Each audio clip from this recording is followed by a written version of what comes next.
draw the different bones of the feet that relate to the spine, and then we're going to pinpoint each of the spinal nerves. So let's grab these charts a minute.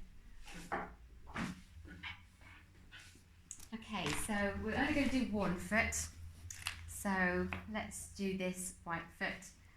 And we are going to pinpoint this proximal phalange for the cervical spine, this first metatarsal bone for the thoracic vertebrae, and this medial cuneiform and navicular represents the lumbar vertebrae.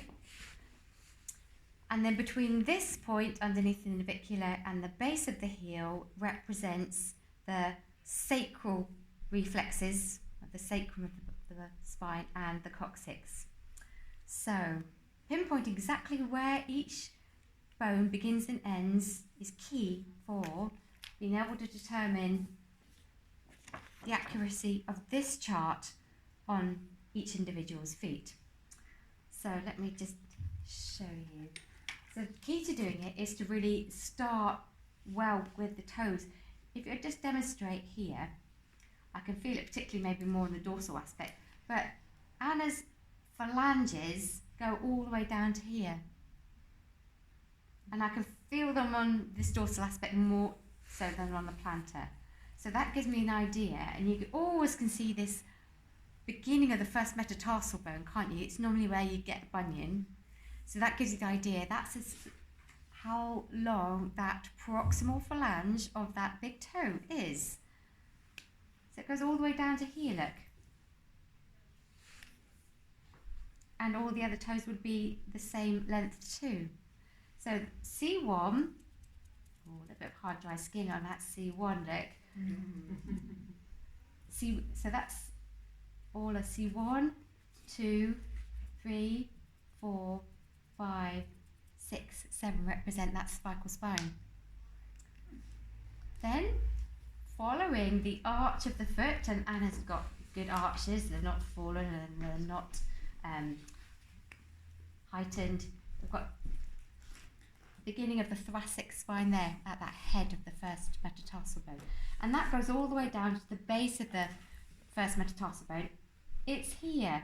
It's not always that obvious though. So what we could do is find the base of the fifth one. Oh, it's all the way down there actually. It looks quite a long metatarsal bone, doesn't it, on Anna's feet? So you've got like a long upper body represented perfectly by your bones of your feet. So yes, it is all the way down there. So tracing all the way to there, I can find that T12. In fact, if you bend your knee for me, and then I think you can probably see a bit better that side. So from here to here, you've got the 12 thoracic. Well, let's do halfway for 6. And then 1, 2, 3, 4, 5, 6, 7, 8, 9, 10, 11, 12. Following there. Then you've got your navicular and your medial cuneiform. So medial cuneiform would be here, and just underneath the ankle you will find where the navicular is, a pointy bit. I'll come and help with that because it is a little bit harder to find that navicular, but find the ankle, it's a pointy bit just underneath. So there we go, it is here. So from here to there is only 5 movements of my thumb to represent the larger lumbar. 1, 2, 3, 4, 5, like that. And it's amazing how the difference in the size and shape of the bones represents the size and shape of the different lumbar vertebrae. And then lastly, we've got from this point here to the base of the heel. So we want to be ending the coccyx about there, not down here. We want to be sort of, again, following the arch. Let's say here's the, so from here we've got the sacrum and coccyx. So 1, 2, 3, 4, 5 sacral, and then relax your foot. There we go. 1, 2, 3, 4 coccyx. And there we go. We have all of the 33 vertebrae of the spine. So if I just demonstrate. 1. C1 needs work because it's got all that hard dry skin. 1, 2, 3, 4, 5, 6, 7. T1, 2, 3, 4, 5, 6. Bit tight. 7, 8, 9, 10, 11, 12. 1, 2.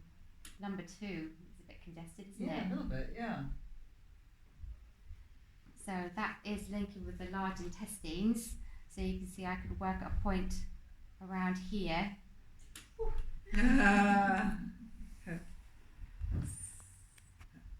Is it dissipated? Yeah, yes, wow. Okay, so what I was talking about, so I've linked L2 with a point on the large intestine, and it's made it really suddenly acute, but just disappear quite quickly. But it went down really quickly. It was like a little...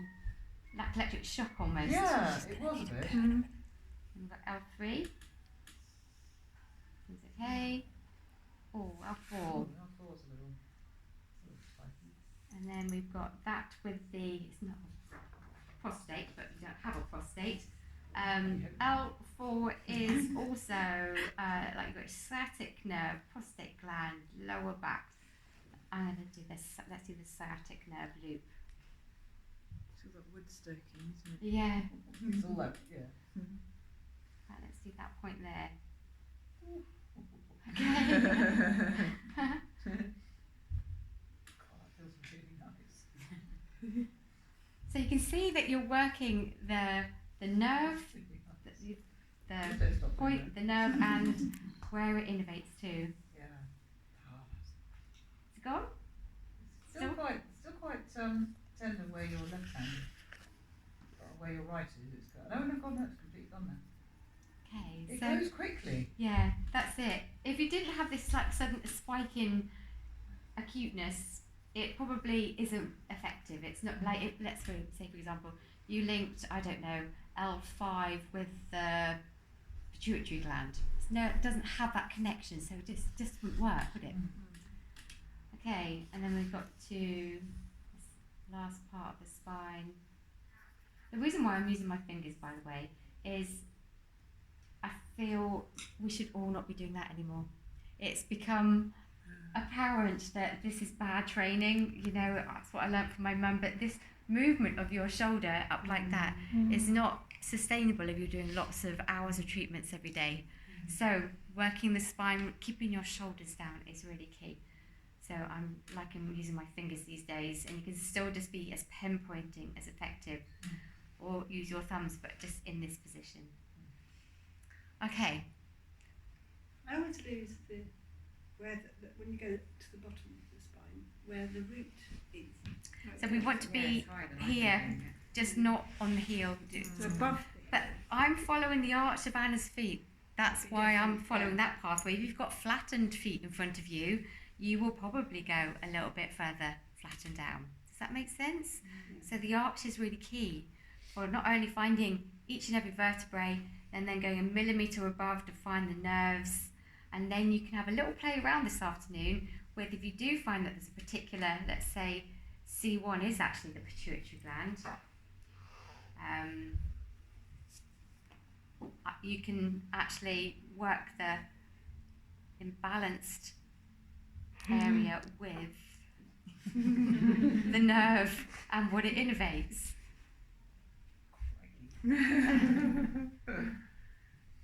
But you wouldn't want to do this on every single spinal nerve, because it's going to be too much of a sort of itty-bitty treatment, isn't it? And it won't flow. It probably wouldn't be particularly great to be on the receiving end. So you would only really want to think, well, okay, what could I work with this area that's out of balance, and where the spinal nerve innervates.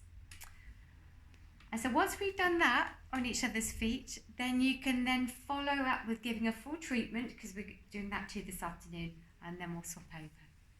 Thank you.